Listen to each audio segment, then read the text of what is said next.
I'm guessing that a few of you as leaders or mentors may have been in a similar situation. The rest of you can perhaps just imagine. So what would you have done if you were in my place? That's an interesting conundrum. Now, believe it or not, The moment Prince Edward picked up the phone, everything changed. What he was about to ask Princess Catherine would send shockwaves through Buckingham Palace and leave the world speechless. Royal insiders called it unprecedented. Critics said it was impossible. But Edward didn't care what anyone thought, because what happened next wasn't just about a European tour. It was about rewriting the rules of the monarchy forever. Difficult really to explain what it is to be together as a family for the first time. Just wonderful. And when Catherine said yes, she had no idea she was about to become the most powerful royal since Queen Elizabeth herself. Prince Edward has spent decades quietly building a reputation as one of the most reliable and hardworking members of the royal family. As the youngest child of Queen Elizabeth II and Prince Philip, he has consistently demonstrated an unwavering commitment to public service. Today, Edward serves as patron or president of over 75 charities and organizations, each benefiting from his genuine engagement and dedication.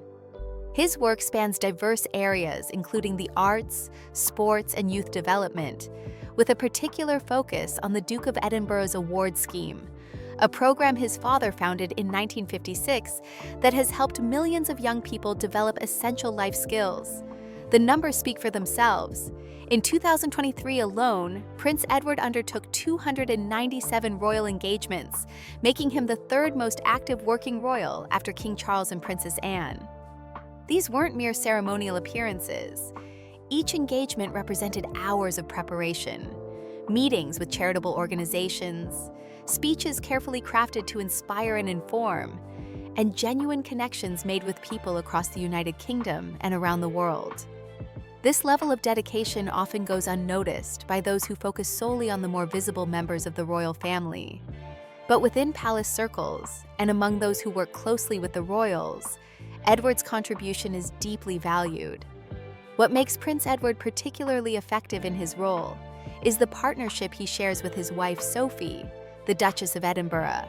Their marriage, which celebrated its 25th anniversary in June 2024, stands as a testament to stability and mutual support in an institution that has seen its share of turbulence.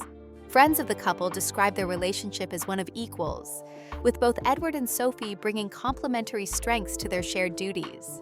Sophie's warm and empathetic manner balances Edward's more reserved nature, and together they have become what many describe as a brilliant double act. The depth of their partnership extends beyond public appearances. Sophie has spoken openly about how she and Edward share notes about their work, discuss their speeches together, and provide each other with valuable advice and support. This collaborative approach has allowed them to maximize their impact while maintaining the genuine connection that makes their public service meaningful. Edward himself has described Sophie as absolutely critical to his work, acknowledging that he is incredibly lucky to have found her, and that they have formed a truly brilliant partnership over the years. Their approach to royal duty reflects values instilled by the late Queen Elizabeth. Both Edward and Sophie have consistently emphasized that their role is to support the monarchy through quiet, steady service, rather than seeking attention or accolades. As Sophie once remarked, they have simply plodded along doing what they are doing, hopefully doing it well. This unpretentious attitude, combined with their genuine dedication, has earned them steadily increasing public approval.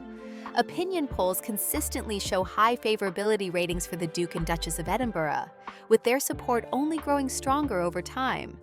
The significance of Prince Edward's current role became even more apparent during the health challenges faced by senior royals in recent years. When King Charles was diagnosed with cancer in early 2024 and subsequently stepped back from some public duties, and when Princess Catherine underwent treatment for her own cancer diagnosis, the monarchy needed experienced, reliable figures to maintain continuity. Prince Edward stepped up to these responsibilities with characteristic grace and competence. He represented the king at significant international events, including a historic visit to the Vatican, where he attended Mass led by the Pope, marking the first time a British royal represented the monarch at such an event in recent memory. These additional responsibilities came naturally to Edward, who had already been assuming many of the duties previously carried out by his father, Prince Philip. As the Duke of Edinburgh, Edward inherited not just a title, but a legacy of service and a deep commitment to the values his parents embodied throughout their lives. His work with the Commonwealth Games Federation, where he serves as vice patron, and his continued leadership of the Duke of Edinburgh's International Award Foundation demonstrate his ability to carry forward important initiatives while adapting them for contemporary needs. Princess Catherine brings her own remarkable record of service to this potential collaboration. Since joining the royal family, she has built a reputation for thoughtful, impactful work focused on causes that genuinely matter to her. Her primary focus on early childhood development represents not just a charitable interest, but what she has described as her life's work. Through the Royal Foundation Center for Early Childhood, which she launched in 2021, Catherine has worked to raise awareness about the critical importance of the early years, from pregnancy through age 5, in shaping lifelong outcomes. The impact of Catherine's work extends far beyond awareness campaigns. She has successfully rallied major British corporations to invest in early childhood initiatives, creating the Business Task Force for Early Childhood that includes companies such as Deloitte UK and IKEA. These partnerships have led to tangible policy changes, including extended parental leave and workplace initiatives designed to support families during the crucial early years. This ability to translate royal influence into concrete positive outcomes demonstrates Catherine's effectiveness as a working member of the royal family. Catherine's charitable portfolio includes patronage of more than 20 organizations spanning mental health, addiction support, the arts, and sports. She serves as patron of the All England Lawn Tennis and Croquet Club, the National Portrait Gallery, and Action for Children, among many others. In each role, she brings genuine engagement rather than merely lending her name. Her background in art history informs her work with cultural institutions, while her personal interest in mental health and well-being shapes her approach to supporting vulnerable populations. The recognition of Catherine's impact has extended well beyond British shores. In 2025, she was named to the Time 100 Health list for her cancer awareness work and appeared alongside Prince William on the inaugural Time 100 philanthropy list. These honors reflect not just her personal journey with illness, but her ability to use her platform to support others facing similar challenges. Her openness about her cancer diagnosis and treatment, while maintaining appropriate privacy, has helped reduce stigma and encouraged others to seek necessary medical care. What makes the partnership between Prince Edward and Princess Catherine particularly promising is how their strengths complement each other. Edward brings decades of diplomatic experience, deep knowledge of royal protocol, and established relationships with international partners. Catherine offers a modern perspective, global appeal, and the ability to connect with diverse audiences in authentic ways. Both share a fundamental commitment to service over self-promotion, a quality that has become increasingly rare and valuable in contemporary public life. The public response to both Edward and Catherine reflects this appreciation for genuine dedication. While they may not generate the same volume of headlines as some other royals, their consistent high approval ratings tell a more important story. People recognize authenticity when they see it, and both Edward and Catherine have demonstrated through their actions that they take their responsibilities seriously, while remaining grounded and accessible. As the monarchy evolves to meet the challenges of the 21st century, the collaboration between established figures like Prince Edward and the next generation, represented by Princess Catherine, offers a model for how tradition and innovation can work together. This is not about dramatic change or rejecting the past, but rather about building on strong foundations while adapting to contemporary needs and expectations. The decision to invite Princess Catherine to represent the crown on a European diplomatic tour reflects careful strategic thinking about the monarchy's role in Britain's international relationships, particularly in the post-Brexit era. Royal tours have long served as powerful instruments of soft diplomacy, and in recent years, their importance has only grown as the United Kingdom works to redefine its place in Europe and the global community. Since Britain's departure from the European Union, the government has prioritized what officials call a reset of relations with European allies. This diplomatic repositioning requires not just political negotiations, but also the cultivation of goodwill and cultural understanding. The British monarchy, with its long history and global recognition, provides a unique asset in this endeavor. State visits and royal tours offer opportunities for connection that transcend the sometimes contentious realm of policy disputes and trade negotiations. King Charles has been actively engaged in this diplomatic mission. Following his accession to the throne, he undertook state visits to Germany, France, and Italy, the three largest economies in the European Union. These visits were carefully timed and strategically important. In Italy, for instance, the king's 4-day visit in April 2025 was explicitly framed as part of strengthening the relationship with Britain's 9th largest trading partner and a vital NATO ally. The trip demonstrated what government officials described as soft power at its best, with the King and Queen Camilla drawing unprecedented crowds of enthusiastic Italians who waited for hours to catch a glimpse of the royal couple. The effectiveness of these royal visits lies partly in their ability to generate genuine public interest and positive sentiment that no amount of political negotiation can achieve. When King Charles visited Italy, palace officials noted that the level of public enthusiasm was unprecedented, with the Italian government acknowledging the significant value these visits bring to bilateral relations. The warm welcome extended to the royals translated into strengthened diplomatic ties and renewed commitment to cooperation on issues ranging from defense to economic partnerships. Royal tours also provide unique access and opportunities that formal political visits cannot match. During state visits, monarchs and their representatives meet not only with heads of state and government ministers, but also with cultural leaders, charitable organizations, and ordinary citizens. These interactions create multiple layers of connection between nations, building relationships that extend far beyond the halls of government. When people see members of the royal family engaging genuinely with their communities, planting trees, visiting schools, or supporting local initiatives, it creates lasting positive impressions of Britain and British values.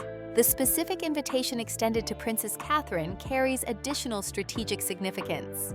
Her gradual return to public duties following her cancer treatment has been managed with careful attention to both her personal well-being and her professional effectiveness. Throughout 2024, as Catherine underwent treatment, royal observers noted her determination to remain engaged with her charitable work, even when public appearances were limited. She held private meetings related to her early childhood initiatives, maintained contact with her patronages, and carefully selected which public events warranted her presence. This measured approach reflected not just medical necessity, but also a broader shift in how Catherine views her role. Friends and palace sources have indicated that her experience with cancer fundamentally changed her perspective on work-life balance and the importance of saying no to excessive demands. She has become more deliberate about choosing engagements that truly matter, focusing on quality over quantity, and ensuring that her appearances have meaningful impact, rather than serving merely ceremonial purposes.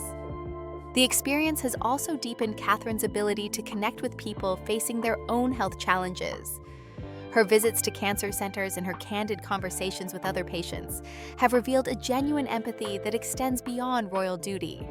She has spoken openly about how the pressure to appear fully recovered after treatment doesn't reflect reality, acknowledging that recovery is a longer and more complex process than many people understand. This honesty has resonated with countless individuals dealing with similar challenges and has enhanced her credibility as someone who truly understands the issues she addresses. Prince Edward and Sophie have provided valuable support to Catherine during this period. The close relationship between the Edinburghs and the Waleses has been evident at numerous royal events, from King Charles's coronation to more intimate family gatherings. Sophie, in particular, has been described as a trusted confidant to Catherine, offering both friendship and the wisdom gained from her own decades of experience navigating royal life. This support network within the family strengthens everyone involved, creating a foundation of mutual respect and genuine care that enhances their collective effectiveness. The partnership between Edward and Sophie offers a model that Catherine and William have observed closely. Friends of both couples note that they share similar values around service, family priorities, and maintaining authenticity in their public roles.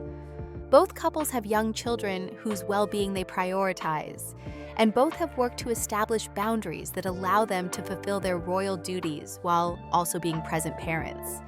This shared approach creates natural opportunities for collaboration and mutual understanding. When Edward discusses potential diplomatic missions with Catherine, he draws on extensive experience in international representation. Over the years, he has undertaken tours to dozens of countries across 6 continents. He has navigated complex diplomatic protocols, represented British interests in sensitive political contexts, and built relationships with foreign leaders and dignitaries. His visit to Nepal in early 2025 marked the first British royal visit to that nation in nearly 3 decades, demonstrating his ability to undertake significant diplomatic missions with skill and cultural sensitivity. The Nepal tour also showcased the partnership between Edward and Sophie, with each undertaking separate engagements tailored to their particular interests and expertise, while also appearing together at key events.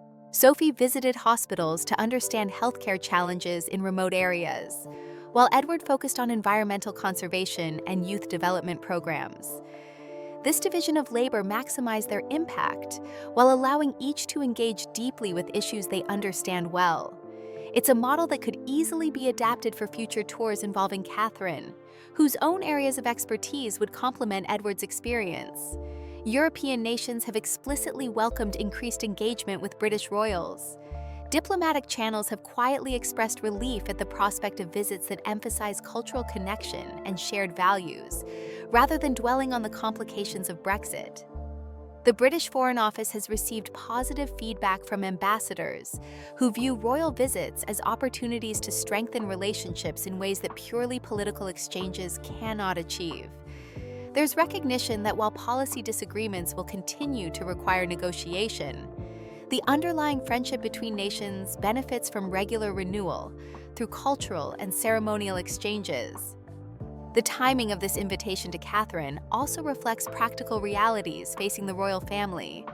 With King Charles managing his cancer treatment while maintaining a full working schedule, and with Queen Camilla also taking on substantial responsibilities, the need for capable, trusted representatives has never been greater. Princess Anne continues to be the hardest-working royal by engagement count, but she cannot shoulder the entire burden of international representation. Prince William's responsibilities as heir to the throne and his commitment to being present for his young family during Catherine's recovery have also necessitated a careful balance in his schedule. This is where the collaboration between different generations of royals becomes essential. Edward and Sophie bring experience and established credibility.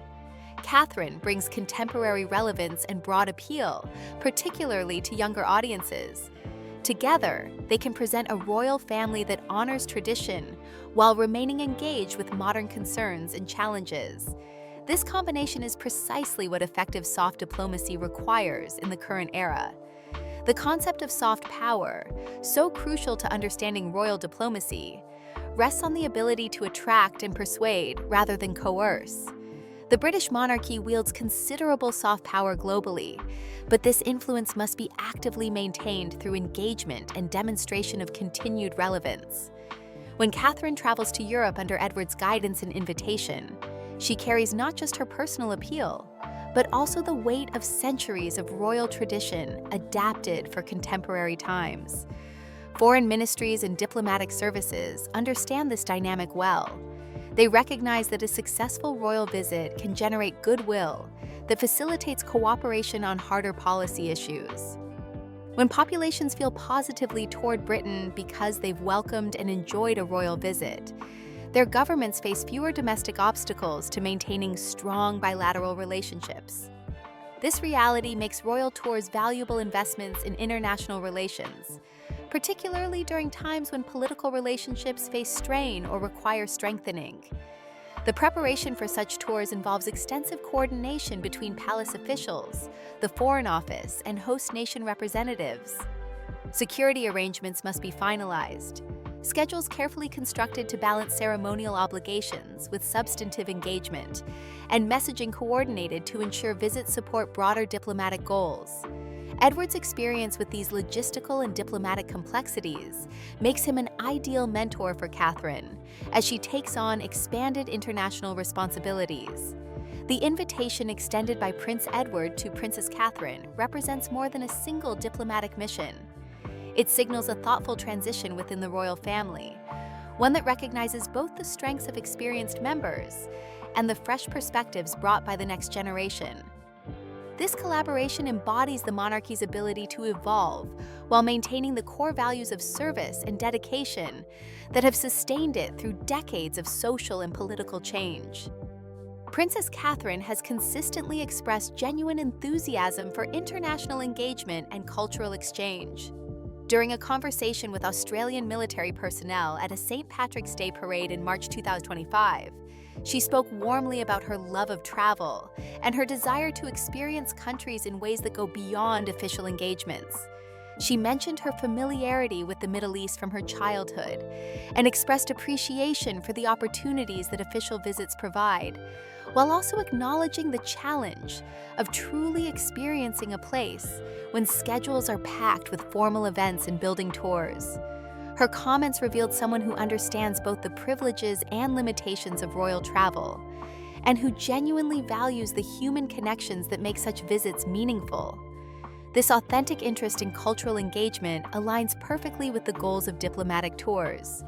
The most successful royal visits are those where genuine curiosity and respect shine through the formality of official protocols. When representatives of the crown demonstrate real interest in the places they visit and the people they meet, it creates connections that endure long after the tour concludes. Catherine's track record suggests she brings exactly this quality to her international work. The global recognition Catherine has received in recent years reflects her impact beyond British shores.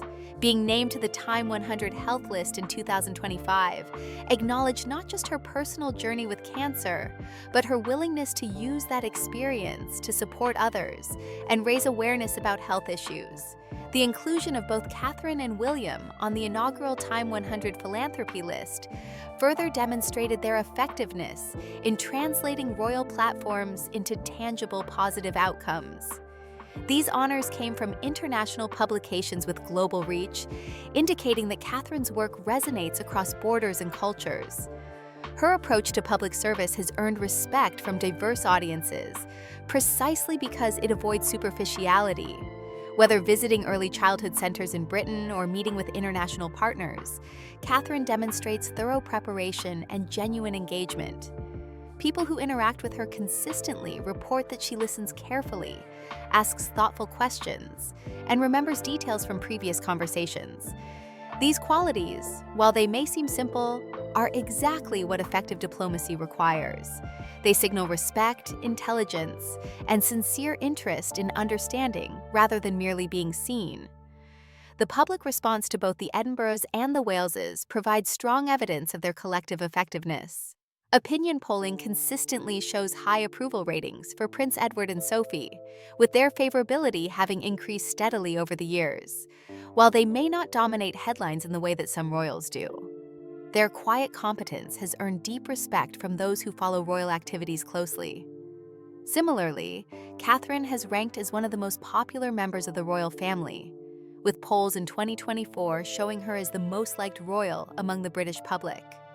This public support matters enormously when royals represent Britain abroad. Host nations pay attention to how visiting dignitaries are perceived in their home countries. A royal with strong public backing carries more weight and credibility than one surrounded by controversy or indifference. When Catherine travels to Europe with Edward's endorsement and guidance, she brings not just her personal qualities, but also the goodwill and approval of the British people behind her. Recent royal tours across Europe have demonstrated the positive reception that British royals can expect when they engage thoughtfully with host nations. King Frederick and Queen Mary of Denmark's visit to France in early 2025 showcased how modern royal visits blend traditional ceremony with contemporary relevance. Similarly, when the Duke and Duchess of Edinburgh traveled to Nepal in February 2025 for the first British royal visit in nearly 3 decades. Their warm reception and substantive engagement with local communities illustrated the enduring value of royal diplomacy. These successful tours share common elements that Prince Edward understands well and can help Catherine navigate. They balance formal obligations with genuine human connection. They demonstrate respect for local customs and cultures, while also sharing British values and perspectives. They create opportunities for media coverage that benefits both the visiting royals and the host nation. And crucially, they lay groundwork for ongoing cooperation and friendship that extends far beyond the visit itself. The message that this collaboration between Edward and Catherine sends to international partners is significant. It demonstrates a united royal family working together across generations to serve national interests. It shows careful succession planning that ensures continuity of relationships and commitments, even as individual roles evolve. It reflects confidence in the next generation's ability to uphold standards of excellence in royal representation. And it signals that the monarchy remains committed to active engagement with the world, rather than retreating into purely ceremonial functions. European partners in particular will likely view this collaboration positively. Many European monarchies themselves rely on multi-generational cooperation, with senior royals mentoring younger family members in diplomatic responsibilities. The model of an experienced duke guiding a future queen consort will feel familiar and appropriate to European royal households and diplomatic services. It demonstrates that Britain's royal family operates with the same professionalism and long-term thinking that characterizes other constitutional monarchies. The practical benefits of this mentorship arrangement are substantial. Catherine gains access to Edward's decades of experience in international representation without having to learn solely through trial and error. She can benefit from his knowledge of diplomatic protocols, his understanding of how to navigate complex political situations without overstepping constitutional boundaries, and his network of relationships with international partners. Edward, in turn, has the satisfaction of helping prepare the next generation while ensuring that the diplomatic relationships he has cultivated over the years continue to flourish. For the institution of the monarchy itself, this collaboration strengthens its long-term viability. One of the key challenges facing any hereditary institution is ensuring smooth transitions of responsibility and maintaining excellence across generations. By creating opportunities for experienced members to work closely with those who will eventually assume leadership roles, the royal family demonstrates its commitment to continuity and competence. This matters not just for ceremonial purposes, but for the monarchy's continued relevance and effectiveness in serving national interests. The careful attention to Catherine's schedule and well-being also sends important messages about how the modern monarchy operates. Rather than demanding that she immediately return to a full workload regardless of her recent health challenges, the family has supported her gradual re-engagement with duties. This demonstrates both compassion and wisdom, recognizing that sustainable service requires attention to personal needs and limitations. It models healthy approaches to work and recovery that resonate with many people navigating their own challenges. The strategic nature of focusing Catherine's expanded international engagement on Europe is also noteworthy. While the Commonwealth remains important to British diplomatic efforts, the European relationship requires particular attention in the post-Brexit era. Building strong personal connections with European partners can facilitate cooperation on issues ranging from security to climate change to economic coordination. Royal visits contribute to this effort in ways that complement but differ from political negotiations. Looking ahead, the success of this initial collaboration could lead to further opportunities for Catherine to represent the Crown internationally. Prince William has indicated his hope that Catherine will undertake more travel in the coming years as her health continues to improve. The couple has expressed interest in visiting Australia with their children, and Catherine has mentioned her appreciation for travel to the Middle East, given her childhood familiarity with the region. Each of these potential trips could build on the foundation established through European tours, undertaken with Edward's guidance and support. The evolution of Catherine's role also reflects broader changes in how royal women contribute to the monarchy's work. While previous generations often found their options constrained by gender-based expectations, contemporary royal women like Catherine, Sophie, and Princess Anne have demonstrated that they can be equally effective as their male counterparts in diplomatic and ceremonial roles. Catherine's expanded international responsibilities, supported by Edward's mentorship, continue this evolution while honoring the service-oriented approach that characterizes the most respected members of the royal family. The emphasis throughout this process on collaboration rather than competition reflects the family's understanding that they are stronger together than as individuals competing for attention or prominence.